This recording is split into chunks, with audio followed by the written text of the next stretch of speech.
Indian एडमिटेशन का जो मेरा अगला टॉपिक है, जो सेंट्रल बिजनेस कमीशन सीबीसी के बारे में तो आप लोग सुने ही होंगे। तो ये इस वीडियो से मैं इस सीबीसी के बारे में कुछ अच्छी जानकारी देने जा रहा हूँ। ये जो मेरा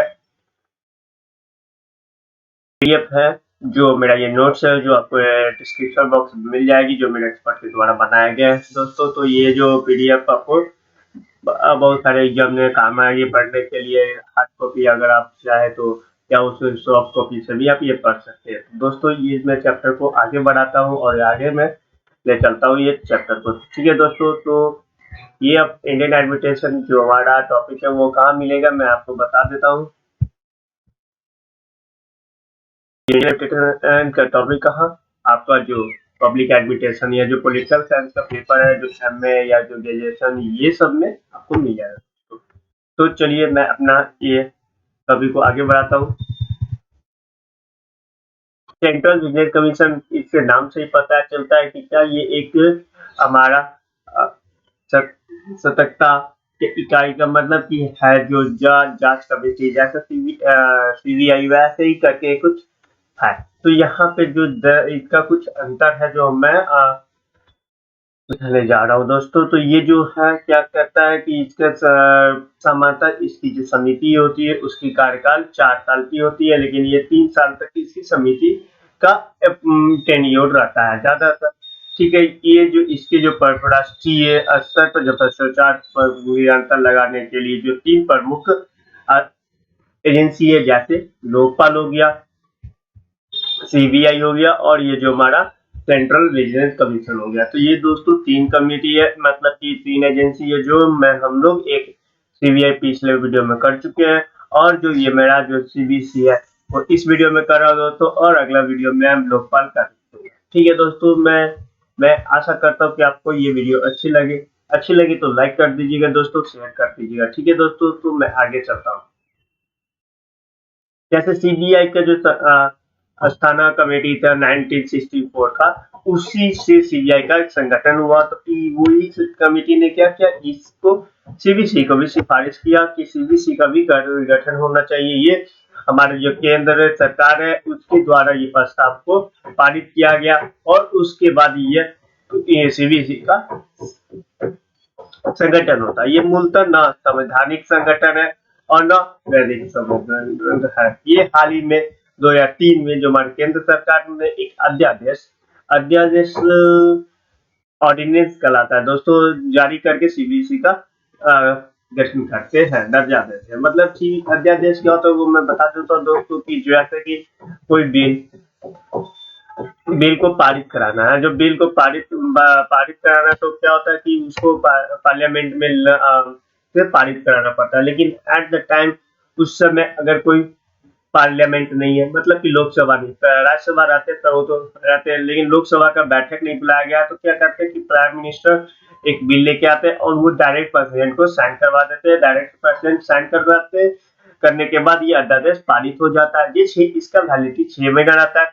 विद इन 6 मंथ इसको लोकसभा राज्यसभा से पारित कराना पड़ता है। अगर ये लोकसभा राज्यसभा से पारित नहीं होता है तो क्या 6 मंथ के बाद ये अध्यादेश एक्सपायर कर जाता है। तो ये जब लाया गया 2003 में, तो 2003 में लाया गया, तो 2003 में लाया, तो 2003 से 6 महीना तक इसको वैलिडिटी, इस बिल का वैलिडिटी रहता है। वैलिडिटी रहने के बाद क्या करते हैं कि अगर 6 महीने के बाद इसको पारित नहीं किया गया होगा बिल को, तो ये खत्म हो जाता। लेकिन इस बिल को पारित करा गया तो आज ये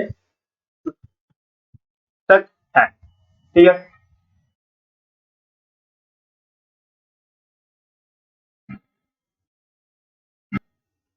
ठीक है। इसके बाद ये जो हमारा सीबीसी है, इस सहायक करता है, मतलब कि हमारे केंद्र सरकार को मदद करता है क्या, जो हमारे भ्रष्टाचार के मामले है उसको रोकने के लिए। ये जो इसकी जो नियुक्ति होती है, जो सीबीसी के जो मेंबर की नियुक्ति होती है, उसको डायरेक्ट हमारे राष्ट्रपति नियुक्त करते हैं। और इसका जो राष्ट्रपति नियुक्त करते हैं किसके सिफारिश पे, एक संगठन मतलब की कमेटी बैठता है, जिसकी कमेटी का अध्यक्ष हमारे प्राइम मिनिस्टर होते हैं, और सदस्य हमारे जो गृह मंत्री होते हैं, और जो लोकसभा के जो भी अपोजिशन लीडर होते हैं, विरोधी दल के जो नेता होते हैं वो होते हैं। ठीक है, ये जो ये तीनों आदमी क्या करते हैं, ये तीनों आदमी एक कमेटी बनाते हैं। कमेटी बनाने में कौन कौन रहता है, हमारा जो प्राइम मिनिस्टर होता है हो गए, मंत्री हो गए, और जो अपोजिशन लीडर होते हैं वो होते हैं दोस्तों। तो ये तीनों क्या करते हैं, एक कमेटी बना के एक नाम को रिकमेंडेड करते हैं किसको, हमारे प्रेसिडेंट साहब को। प्रेसिडेंट साहब उसकी नियुक्ति की जाती है, जबकि ये इसका कार्यकाल 4 साल होता है। 4 साल और 4 साल और या 65 वर्ष तक, 65 वर्ष मतलब कि 4 साल हो या 65 वर्ष तक वो आदमी का एज हो। उसके बाद अगर क्या होता है कि अगर कोई आदमी 60 साल पे होते हैं तो वो 4 साल के बाद वो रिटायर हो जाएंगे, उसका टेन्योर खत्म हो जाएगा। लेकिन क्या होता है, कोई आदमी 63 साल में होते हैं तो 63 साल से क्या होगा, 4 साल तो 66 हो जाता है। लेकिन क्या होता है, 63 से 3 ही साल वो काम करेंगे और वो 65 में रिटायर हो जाएंगे। ठीक है, लेकिन ये जो देखा जाता है कि ज्यादातर लोग क्या 3 साल का ही टेन्योर को पूरा करते हैं, उसके बाद वो छोड़ देते हैं। ठीक है, हम देखते हैं ये अगस्त 1998 में जो हमारा जो सीबीसी का जो एक सदस्य आयोग बनाया गया, जिसका प्रावधान रखा गया कि 6 वर्ष के लिए राष्ट्रपति नियुक्त किए करे, और उसका अधिकतम जो आयु था वो 65 वर्ष हो। मतलब ये एक तरह से प्रावधान किया गया, रिपोर्ट मतलब कि रिकमेंडेशन किया गया। लेकिन ये रिकमेंडेशन नहीं माना गया, तभी आज ये क्या है, ये 4 साल और 65 वर्ष है। ठीक है, उसके बाद जो सीबीसी के नियुक्ति के लिए लोक सेवा आयोग के अध्यक्ष को हटाने और जो जिस ढंग से लोक सेवा आयोग यूपीएससी के जो अध्यक्ष हटते हैं, उसी ढंग से इसको भी हटाने की प्रावधान देखा गया, रखा जाने की रिकमेंडेशन करते हैं जो हमारे जो कमेटी के जो अध्यक्ष थे। क्यों, क्योंकि इस तरीके से अगर हटाया जाए तो वो सीबीसी और मजबूत होगा। उसका एक अच्छा यूपीएससी का जो चेयरमैन को हटाने का एक अच्छा सा प्रोसेस होता है, जो अच्छे टाइम लगती है, अच्छे तरीके से वो उसको हटाया जाता है। लेकिन जैसे सीबीआई हो गया या जो सीबीसी के जो चीफ होते हैं, उसको आसानी से प्राइम मिनिस्टर हटा देते हैं। देखें कैसे हटा दिया जाता है। ठीक है, उसके लिए उनका जो कमेटी था, वो कमेटी इसको सिफारिश करते हैं कि इस तरीके से हटा दिया जाए। फिर उसके बाद जो और जो सिफारिश करता है कि जब वो रिटायर हो जाते तो ना केंद्र और राज्य किसी भी सरकारी पद पर वो काम करेंगे। और उसके बाद जो सीबीसी में का जो जो निर्देशक का जो निर्देशक होते हैं, जो अध्यक्ष होते हैं, वो प्रमुख रूप से किसी भी सरकारी या प्राइवेट एजेंसी में काम नहीं करेंगे। मतलब रिटायरमेंट के बाद वो कोई काम नहीं करेंगे। क्यों, क्योंकि देखा गया कि अगर वो काम करते तो क्या क्या होता कि आज किसी को पर्सनल किसी को बेनिफिट पहुंचाते हैं, पेंशन बेनिफिट पहुंचाने के बाद क्या वो जब रिटायर कर जाते तो वो आदमी से फिर बाद में वो कुछ प्रेफरेंस ले सकते थे। इसीलिए क्या किया गया कि बताया हमारे जो एजेंसी कमेटी के जो अध्यक्ष है, उन्होंने रिकमेंडेशन किया कि वो रिटायर करने के बाद कोई काम ही नहीं करेंगे, पर पेंशन मिलेगा अपना, वो अपना 65 साल के बाद वो आराम से बैठ के खाएंगे। ठीक है, क्योंकि उनके पास अच्छा खासा पेंशन के रूप में मिलता है, अलाउंस मिलता है, जिनसे वो आगे चल के काम ना भी करे तभी भी चल जाता है। ठीक है, तो ये जो सीबीसी है, जो हमारा केंद्र सरकार में क्या होता है कि जो भ्रष्टाचार को प्रमुख को रोकने का काम करता है। उसके बाद ये जो मामला को ये कोई बहुत सारे मामले होते हैं जिसमें क्या करते हैं, ये केंद्र सरकार सलाह भी देती है। उसके बाद ये जो मामला को देखती है उसको रिपोर्ट क्या केंद्र सरकार को पहुंचाती है। फिर उसके बाद ये जो होते हैं, मतलब कि जो मेंबर होते हैं सीबीसी के, वो ईमानदार होते हैं और प्रशासनिक व्यवस्था से आए रहते हैं। ठीक है, उसको देखभाल करता है। अतः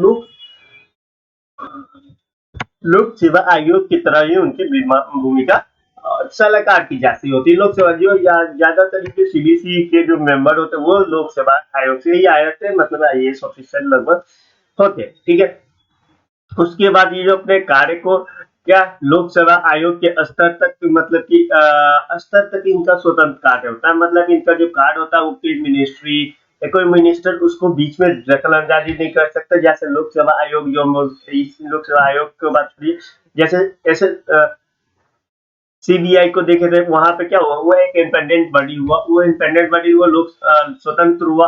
तो वहां पे कोई उसको हस्तक्षेप नहीं करता था, कोई उसको रोकने वाला नहीं था। तो इसी वजह से क्या होता है, सीबीसी को भी कोई रोकने वाला नहीं है। ये कोई मिनिस्टर या कोई मिनिस्टर मंत्रालय के दबाव में नहीं आता, वो अपने काम करते जाता है, क्योंकि ये डायरेक्ट हमारा जैसे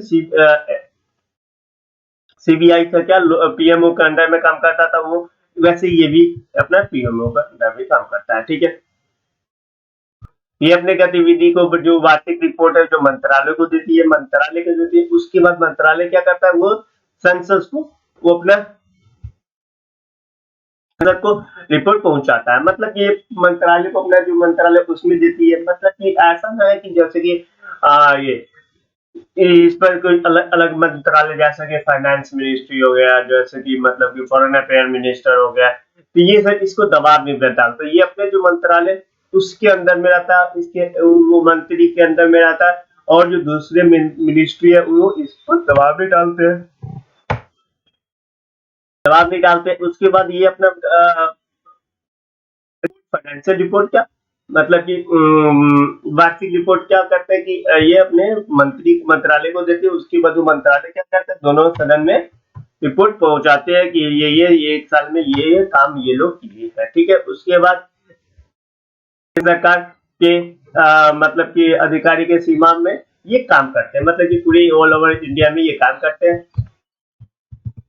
अब हम प्रमुख बिंदु देख लेते हैं, मतलब कि इसके प्रमुख बिंदु क्या क्या है। जैसे कि दिशा निर्देश हो गया, कि मतलब ये दिशा निर्देश किस किस दिशा में ये काम करते हैं। जैसे कि ये निचले स्तर के अधिकारी समिति जो सतर्कता के इकाई का जो कर्मचारी जो कार्यकाल है, एक मतलब कि जो 3 वर्ष तक समिति का होना चाहिए। मतलब कि निचले स्तर का जो भी अधिकारी हुआ, निचले स्तर का अधिकारी हुआ, और उसके जो सीबीसी के जो कर्मचारी हुए, उसका कम से कम मतलब स्थान रूप से 3 वर्ष होना चाहिए। मतलब कि इसकी जो समिति है वो 3 वर्ष कंफर्म होती है कि होना चाहिए। तो हम पहले ही बताया कि इसका टेन्योर कितना है, 4 साल होता है, लेकिन 3 वर्ष तक कम से कम होना चाहिए। अब देखिए 3 वर्ष क्यों होता है, 4 साल है लेकिन 3 वर्ष क्यों होता है, इसका भी कारण है जो हम लोग देख लेते। क्या कहते हैं कि जैसे कि 3 वर्ष तक होता है वहां पे, तो ठीक है। उसके बाद क्या होता है, जब ज्यादा देर वहां पे कोई ऑफिसर कोई कर्मचारी रहते हैं, तो उनको क्या पर्सनल बेनिफिट के लिए यूज करने लगते हैं, क्या कि वो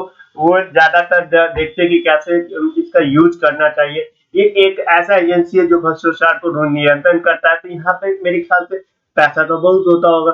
जो ऑफिसर लोग हैं उनके पास अगर पावर हो गया, तो वो कोई भी केस को क्या अच्छा से डील करेंगे, और पैसा मतलब कि वो खुद करप्शन कर सकते हैं। इसीलिए क्या किया जाता है, ऐसे एजेंसी को ज्यादा टाइम ही नहीं दिया जाता, ज्यादा टाइम नहीं दिया जाता, उसको समझने का टाइम नहीं दिया जाता कि करप्शन कैसे करे, कहाँ से करे।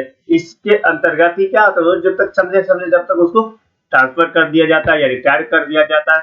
तो इसीलिए क्या करता है, ये जो एजेंसी सब है उनको ज्यादा दिन काम नहीं करने देता है। मतलब कि एजेंसी में ज्यादा जो ऑफिसर लोग होते हैं उनको ज्यादा दिन काम नहीं करने देते, उनको रिटायरमेंट दे दिया जाता है।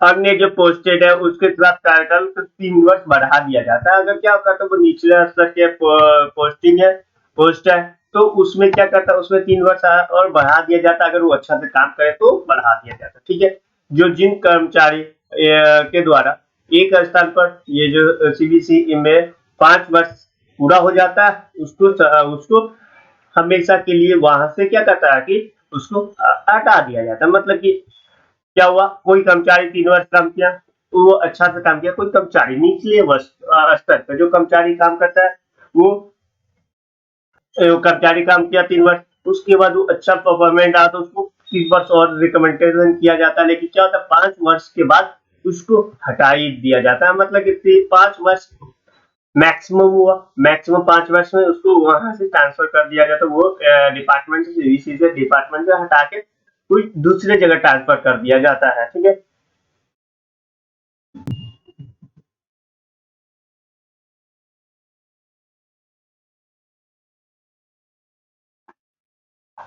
उसके बाद ये ट्रांसफर कर दिया जाता है, क्योंकि जब मैंने पहले बताया कि अगर ज्यादा दिन उसी पोस्ट पर उसी जगह पर रहेंगे, तो हम लोग को पता चल जाता है कि कैसे करप्शन करते हैं, कैसे हम लोग मिसयूज करेंगे पावर को। तो इसीलिए क्या करती गवर्नमेंट ने ऐसा नियम नहीं बनाया कि अब उसको 5 साल में हटा दिया, 3 साल नहीं तो 5 साल में उसको वहां से पोस्ट से ट्रांसफर कर दिया जाता, हटा दिया जाता है।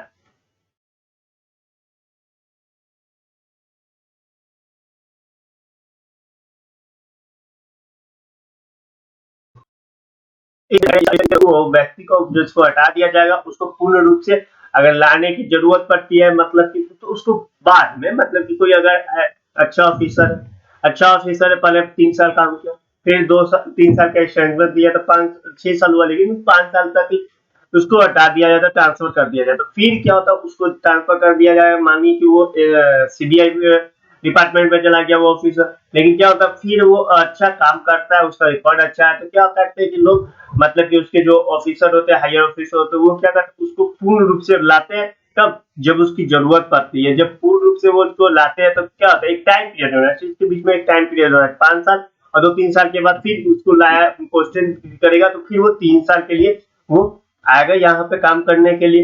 लेकिन एक क्या होता है, एक बीच में टाइम पीरियड होता है, जो पहले पोस्टिंग हुआ, उसके बाद फिर दूसरी पोस्टिंग हुआ, उसके बीच में एक टाइम पीरियड क्या होता है जिसके कारण वो अपना सेवा देता रहता है।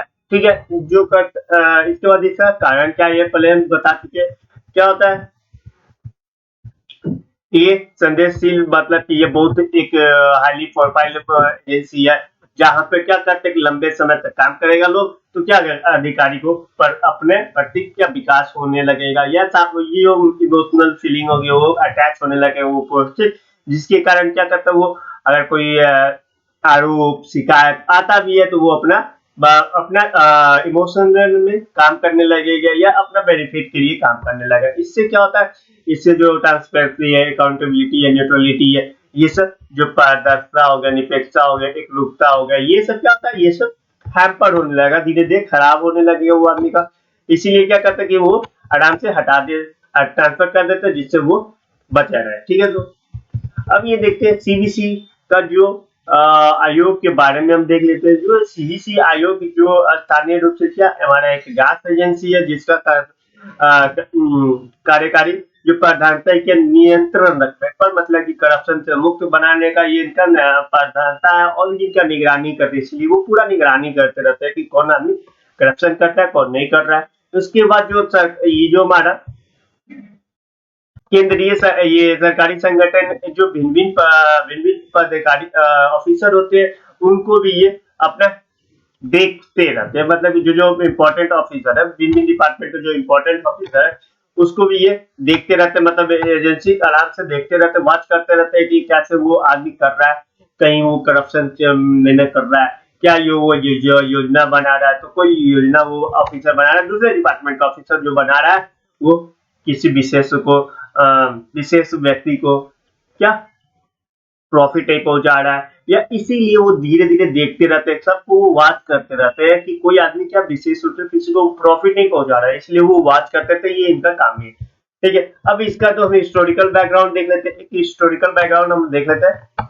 हिस्टोरिकल बैकग्राउंड देख लेते हैं, तो ये क्या 1964 में, हमारा पहले बता दिया, 1964 में जो हमारा भ्रष्टाचार के लिए जो कमेटी बना था, सीबीसी का जो रिकमेंडेशन था कि एक सीबीआई और वैसे ही सीबीसी हमारे लिए, भारत के लिए बने। ठीक है, जो क्या हम क्या करें, भ्रष्टाचार को रोके, फिर उसकी इसीलिए इन्होंने क्या किया, एक सारा कमेटी क्या बनाई, committee on prevention of corruption, जो ये कमिटी थी, committee on prevention of corruption, ये कमेटी का सिफारिश पर सीबीसी की संगठन की जाती है। उसके बाद 2003 में क्या होता है, ये जो सीबीसी का ये जो एक्ट होता है, एक्ट लाया जाता है, जिस पर उनको क्या संवैधानिक मान्यता देने की पुष्टि कर दी जाती है, मतलब इसको संवैधानिक मान्यता दी जाती है, संवैधानिक दर्जा दे दिया जाता है। ठीक है, क्योंकि ये एक स्वतंत्र कार्य करे, और ये एक केवल संसद के ही जिम्मेदार, मतलब संसद के लिए ही जिम्मेदार हो, मतलब कि इस पर कोई डायरेक्ट किसी भी मिनिस्ट्री को, मैंने पहले ही बता दिया था कि जैसे कि फाइनेंस मिनिस्ट्री हो गया, या जो मतलब ये फॉरेन मिनिस्ट्री हो गया, या कोई भी मिनिस्ट्री हो गया, अर्थ साइंस मिनिस्ट्री हो गया, ये सब मिनिस्ट्री को वो जवाबदेही नहीं करते, वो डायरेक्ट क्या संसद को जवाब देते हैं, और इसीलिए वो संसद के प्रति जिम्मेदार होते हैं। ये अपने रिपोर्ट किसको राष्ट्रपति को सौंपते हैं, राष्ट्रपति को सौंपते हैं वो, ठीक है। ये अपना रिपोर्ट, जैसे कि कोई केस आया, वो केस है, आप वो केस को सॉल्व कर दिए तो वो रिपोर्ट राष्ट्रपति को सौंपेंगे। और एक बार बताया था कि जो वार्षिक रिपोर्ट होता है वो अपने मिनिस्ट्री को सौंपेंगे। मिनिस्ट्री क्या करेंगे, उसको वो संसद में रिपोर्ट को पेश करेंगे कि आज एक साल में ये काम ये सीबीसी किए हैं, ये बताते हैं। इसके बाद इनका कार्य क्या होता है, ये जैसे दिल्ली स्पेशल पुलिस एस्टैब्लिश जो सीबीआई था, उसी के एक्ट के तहत इनको भी सीबीसी को रखा गया, जो नियंत्रण करते, निगरानी करते हैं। और ये भ्रष्टाचार निवारण अधिनियम 1988 के तहत इनको अपराध को जांच करने का पद मिल जाता है। मतलब कि भ्रष्टाचार निवारण अधिनियम 1988 के तहत वो किसी भी केस को, मतलब कि वो उनको केस वो मिलता है तो किसी भी केस, उस केस के अंतर्गत किसी भी आदमी से वो जांच कर सकता है। सीबीसी हमको पहले ही बताया कि के भ्रष्टाचार के या मतलब कि कार्य अपने जो पावर को क्या कोई मिसयूज करता है उसके संबंध में क्या उसको जानकारी होना चाहिए कि कोई भी आदमी अपना जो ये पावर है उसको मिसयूज कर रहा है तो उस पर वो डायरेक्ट एक्शन लेते हैं, ठीक है। जो निम्नलिखित शिकायत में जैसे कि कोई आदमी शिकायत दिएगा कि वो आदमी क्या कर रहा है, वो ऑफिसर हमसे करप्शन का घूस मांग रहा है, 1 करोड़ रुपया घूस मांग रहा है। कोई आदमी बोलेगा कि कोई एक नियम मेरे ये काम करने के लिए, ये टेंडर के लिए 1 करोड़ का घूस मांग रहा है, ऐसा कोई शिकायत करता है तो सीबीसी उसका मामला दर्ज करता है और उसके बाद उस पर कार्रवाई करता है। ये जो मतलब पहले बताया कि केंद्र सरकार, लोकपाल और जो विजल ब्लोअर है एक्ट लॉ है उसके तहत ये अपना काम पूरा करता है, ये सब से मदद लेता है, जैसे केंद्र सरकार के, लोकपाल के, और जो सूचना पर आपदा, ये जो विजल ब्लोअर हो गया, इस सब से वो अपना काम में हेल्प लेता है और उसके बाद वो अपना शिकायत लेगा और उसके बाद हेल्प करके आगे काम कार्रवाई करेगा।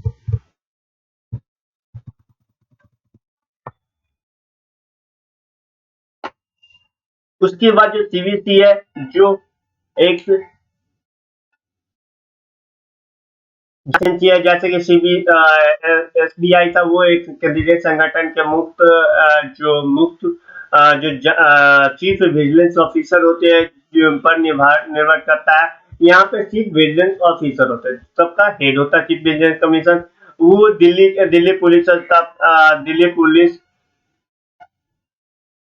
स्थापना अधिनियम 1946 के तहत सीबीआई अपना जैसे काम करते हैं वैसे इनका जो विंग होता है, एक पूरा ऑफिसर होते हैं, पूरे हायरार्किकल ऑफिसर होते हैं, वैसे सीबीसी के पूरे हायरार्किकल वे में ऑफिसर होते हैं। इनके नियंत्रण में क्या करते हैं, बहुत सारे लोक सेवा आते हैं, मतलब कि ये बहुत सारे सेवा देते हैं। जैसे कि हम देख लेते हैं, पहला केंद्र सरकार के सभी कर्मचारी इनके अंतर्गत आते हैं। मतलब केंद्र सरकार के कोई भी कर्मचारी अगर घूस लेता है, करप्शन करता है तो ये डायरेक्ट कोई भी विभाग से हो उसके उसको डायरेक्ट ये एक्शन लेते हैं, ठीक है। उसके बाद जो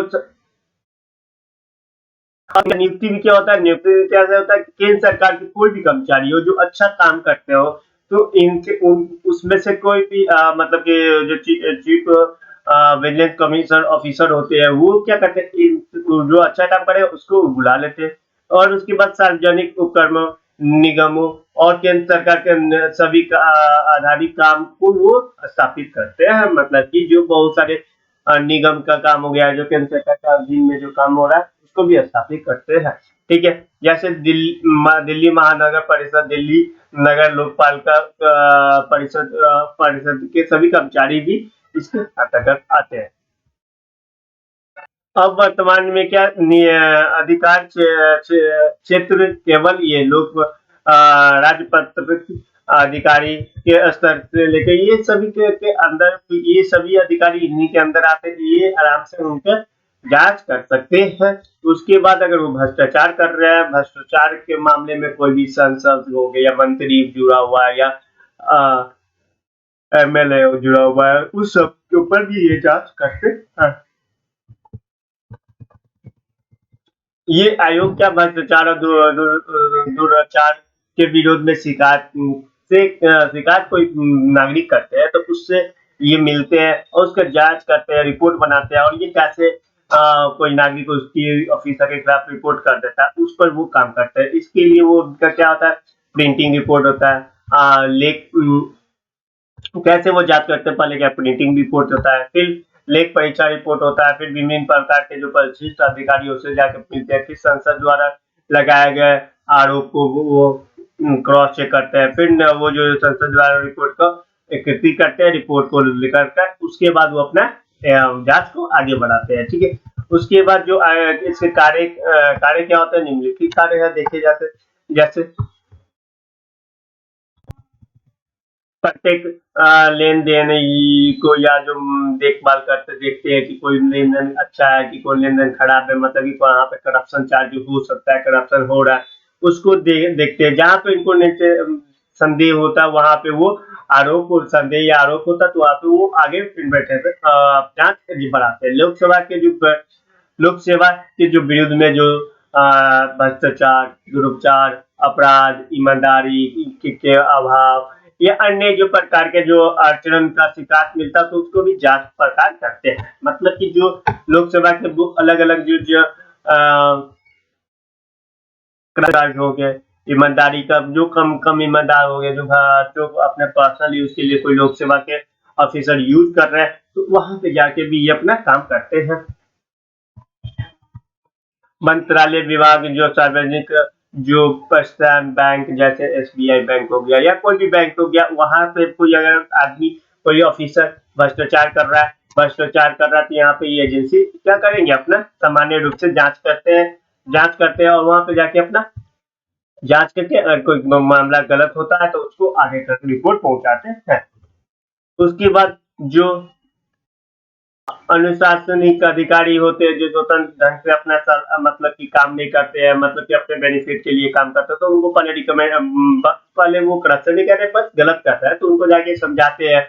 उसके बाद अगर वो भी सभी भी नहीं समझते, वो कानूनी रूप से काम नहीं कर रहा है वो ऑफिसर, तो उनको समझाने के बाद फिर क्या करता है, उन पर एक्शन लिया जाता है। फिर भ्रष्टाचार के क्षेत्र में जो प्रशासन में कोई कमी आ जाती है, प्रशासन में ईमानदारी में कमी आ जाती है या जो अपने बेनिफिट के लिए काम कर रहा है तो उन लोगों को पहले नोटिस भेजा जाता है। अगर वो क्या करते हैं कि तभी भी नहीं रुकते हैं और वो करप्शन कर लेते हैं, पहले वो सोच रहा है कि वो ऑफिसर सोच रहा है कि मैं करप्शन करने के लिए अगर वो पता चलता है सीबीसी को तो पहले वो नोटिस भेजते हैं, उनको समझाते हैं, अगर फिर भी वो नहीं रुकते तो उनको खिलाफ कार्रवाई किया जाता है। उसके बाद आगे के जो शिकायत के अधीन जो शिकायत मिलता है उसी शिकायत के अधीन को रिपोर्ट बना के वो आगे चलते हैं। अब इनके अंतर्गत क्या आता है, अंतर्गत क्या आता है कि जैसे कि जो संबंधित विभाग, मंत्रालय या इन जो जांच कर सकते हैं, ये सब आते हैं। कोई रिपोर्ट आया मतलब कि केस आया, वो फाइनेंस मिनिस्ट्री का, तो फाइनेंस मिनिस्टर ये पूरा आता है, फिर वो जो डिपार्टमेंट होता है वो पूरा आता है। फिर ये अपना काम क्या सीबीआई से भी बोल सकते हैं कि आप थोड़ा जांच में हेल्प कर दीजिए, तो ये सीबीआई से भी हेल्प लेते हैं। उसके बाद सीबीआई के के मामले दर्ज करने पर ये इनको जांच करने की आदेश मिल जाती है। सीबीआई की हेल्प लेते हैं और मतलब कि दोनों एजेंसी क्या एक दूसरे को हेल्प लेते हैं और जिसके बाद वो आराम से काम करते हैं। अब मंत्रालय विभाग के जो प्रमुख जो सीबी मुख्य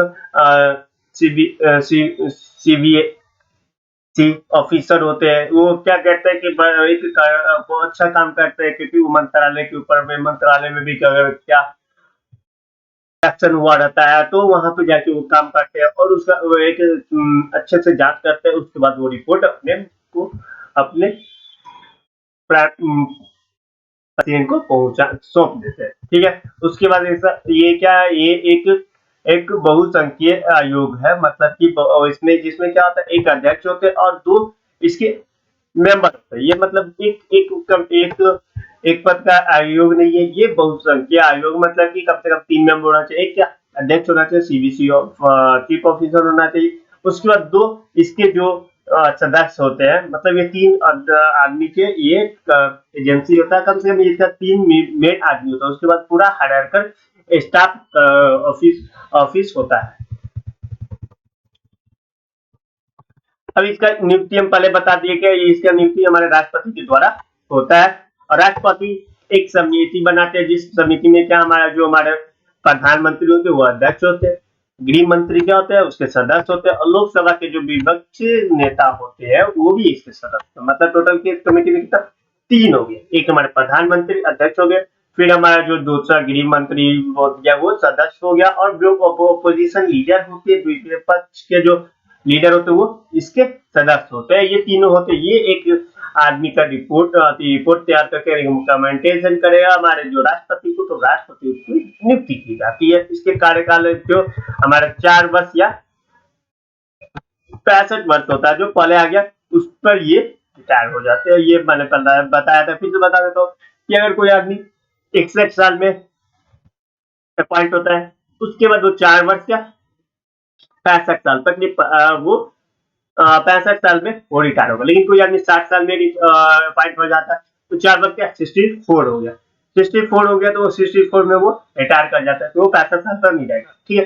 कोई आदमी अगर 62 साल में 63 साल में होता है तो उसको 4 वर्ष जोड़ेंगे तो 63 से 67 होगा। लेकिन क्या हो 65 में वो रिटायर कर जाता है। ये 4 वर्ष मुख्य रूप से बोला जाता है, लेकिन होता क्या है 3 वर्ष में ही इनको रिटायर कर दिया जाता है, क्योंकि यहाँ पे हम लोग पहले भी कॉल देख चुके थे क्या, वो ये इतना हाई प्रोफाइल ऑफिस है कि ज्यादा ये अगर वहां पे बैठेंगे तो क्या होगा, वो ज्यादा वो करप्शन कर सकते हैं या जो पर्सनल बेनिफिट के लिए यूज कर सकते हैं केस को। इसीलिए यहाँ पर से जल्दी इनको 3 साल में ही हटा दिया जाता है। ठीक है। उसके बाद इनको रिमूवल कैसे किया जाए, अगर तो ये एक रिमूवल हो गया क्या, वो उनका टाइम पीरियड खत्म हो गया तब, या उसको क्या करते हैं कि रिमूवल कैसे किया जाए, हम लोग देखते हैं क्या राष्ट्रपति इनको नियुक्ति करते हैं, तो राष्ट्रपति इनको ही सिर्फ हटा सकते और कोई नहीं हटा सकते। इतना तो हम लोग को मालूम ही है।